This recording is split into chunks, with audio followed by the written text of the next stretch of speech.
सदगुरु की साजी नवाजी, प्यारी प्यारी सात संगत जी, प्यार से बोलिए धन्यकार जी। आज का विशेष टॉपिक है मन जीते जग जीत। प्यारी प्यारी सात संगत जी, हमने अक्सर सुना है कि मन बड़ा पापी, मन बड़ा चोर। मन बहुत ही चंचल है और हमेशा ये खुराफाती करता है। जब तक इसे सतगुरु नहीं मिलते हैं तब तक ये सही चाल नहीं चलता है। मन यहाँ वहां भटकता ही रहता है। मन एक मंकी की तरह है, एक बंदर की तरह है। जैसे बंदर यहाँ से वहां, इस डाल से उस डाल उछल कूद करता है, वैसे ही ये हमारा मन होता है। कभी यहाँ कभी वहां, कभी ख्याली पुलाव पकाएगा, झूठे सपने देखेगा। तो ये मन जो है कभी स्थिर नहीं होता है। तो यहाँ पर जो बात की जा रही कि मन जीते जग जीत, तो मन को आखिर कैसे जीता जाए, ये एक बहुत बड़ा सवाल है। तो अब जैसे हम किसी बंदर को बहुत उछल कूद कर रहा है, जब उस बंदर को हम एक रस्सी के द्वारा किसी खंबे से बांध देते हैं तो खंबे के चारों तरफ फिर चक्कर लगाता है, क्योंकि वो बंदर रस्सी से बंध गया है। तो वैसे ही जो मन रूपी बंदर है, जब हम इसे ज्ञान की रस्सी से बांध देते हैं, ज्ञान के खंभे के साथ जोड़ देते हैं, तो ये फिर इस ज्ञान में ही टिक जाता है, फिर ये भटकता नहीं है। और सतगुरु जो होते हैं वो मदारी होते हैं, इस मन रूपी बंदर को नाच नचाते हैं, सेवा सत्संग सिमरन करवाते हैं, भक्ति करवाते हैं। तो जब हम सतगुरु जी के पास आते हैं, परमपिता परमात्मा का ज्ञान लेते हैं, तब जाकर हम इस मन को जीत पाते हैं। जब तक सदगुरु नहीं मिलते हैं तब तक मन को कोई जीत ही नहीं सकता है।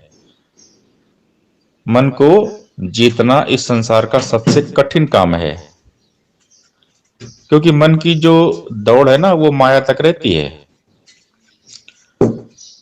लेकिन सतगुरु इस मन को बेअंत के साथ जोड़ देते हैं, निरंकार के साथ।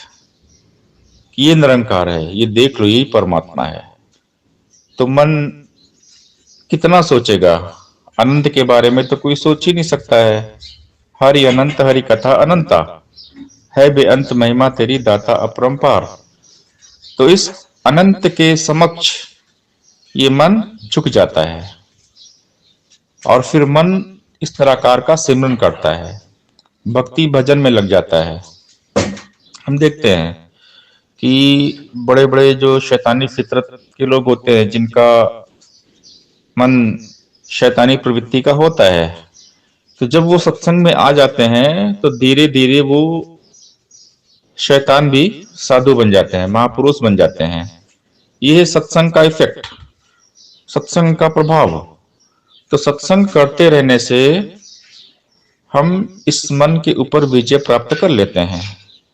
और वो सबसे बड़ा खिलाड़ी होता है जिसने अपने मन को जीत लिया। मन जीते जग जीत।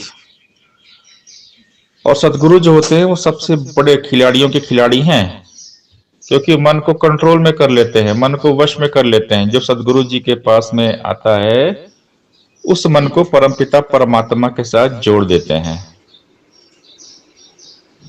क्योंकि इस संसार में मन को जीतने का और दूसरा कोई उपाय है ही नहीं। केवल एक ही उपाय है, इस मन को निराकार के साथ जोड़ दिया जाए, इस मन को भक्ति में लगा दिया जाए। अगर ये मन भक्ति में लगा हुआ है, परमात्मा के साथ जुड़ा हुआ है, सेवा सत्संग सिमरन कर रहा है, तो मन काबू में रहेगा। और जैसे ये मन सत्संग सेवा सिमरन करना छोड़ दिया, वैसे फिर ये मन संसार में भटक जाएगा और फिर संसार वाली चाल, फिर शैतानी प्रवृत्ति, मन में राम बगल में छुरी। तो जिसका मन परमात्मा के साथ जुड़ गया है, तो उसी ने अपने मन को काबू में किया है। और सत्संग में जो जाता है, जो निरंतर सत्संग करता है, सेवा करते हैं, सिमरन करते हैं, परमात्मा के साथ हमेशा जुड़े हुए रहते हैं, तो फिर उनका मन जो है सही काम करता है, परोपकारी बन जाता है, परमार्थी बन जाता है, और वो हमेशा मानवता की सेवा में लगे रहते हैं। तो इस मन को सजाने की ही बात होती है, मन को सुधारने की ही बात होती है कि मन बड़ा चंचल है, मन बड़ा पापी, मन बड़ा चोर। इस पापी मन को, इस मन रूपी चोर को सजाना है, संवारना है। और ये सजेगा संवरेगा कब? जब सत्संग करेगा। हम आईने के सामने जब खड़े हो जाते हैं तो आईना हमारे चेहरे को दिखाता है, हमारे बाल कैसे हैं, हमारे चेहरे पे कोई कालिक तो नहीं लग गई है। हम जब भी सजते संवरते हैं तो आईने के सामने खड़े रहते हैं, देखते हैं कि मैं सुंदर दिख रहा हूँ कि नहीं दिख रहा हूँ। तो इसी प्रकार इस मन की जो सूरत है, ये सत्संग रूपी आईने में नजर आती है। जब हम सत्संग में आते हैं तब जाकर हम अपने मन की सूरत को संवारते हैं, सजाते हैं कि मेरा मन कैसा है। तो संतों की जो वाणियां हैं, सुनते सुनते ये मन सुंदर बन जाता है। मन बेचे सतगुरु के पास, किस सेवक के कारज रास। मन मुरीद संसार है और गुरु मुरीद कोई साध। कि सारा संसार तो ये जो मन है संसार में उलझा रहता है, लेकिन जो गुरु के मुरीद होते हैं वो साध होते हैं, साध संगत, कि हमेशा इस परमात्मा का ध्यान करते हैं। और जब ये मन परमात्मा का ध्यान करता है तो निर्मल पावन पवित्र हो जाता है। निर्मल मन जन सो मोहि पावा, मोहि कपट छल बिल्कुल न भावा। कि जिसका मन निर्मल पावन पवित्र है वही मुझे प्राप्त कर सकता है। मन मक्का दिल द्वार का, काया काशी जान, 10 द्वारे का देहरा तामे जोत पहचान। कि मन मक्का दिल द्वार का, काया काशी जान। कि मन ही मंदिर, मस्जिद, मक्का, मदीना, काशी और काबा है। मन ही गिरजाघर और गुरुद्वारा है, मन ही मंदिर है। तो मन मंदिर कैसे बनेगा? जब हम मन को जीत लेंगे, इस मन में प्रभु निरंकार का वासा हो जाएगा, मन मंदिर में परमात्मा की मूर्त बस जाएगी। और ये संभव है सत्संग से। सत्संग वो गंगा है, इसमें जो भी नहाते हैं पापी से पापी भी पावन हो जाते हैं।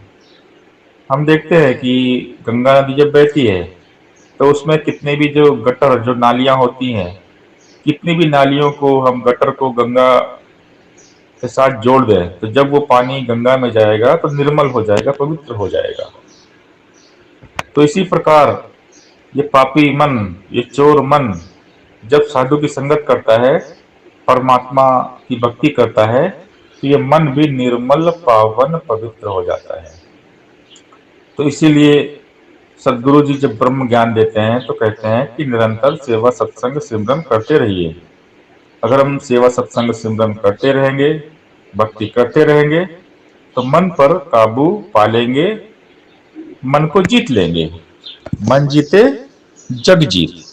प्यारी प्यारी साथ संगत जी, प्यार से बोलिए धन्यंकार जी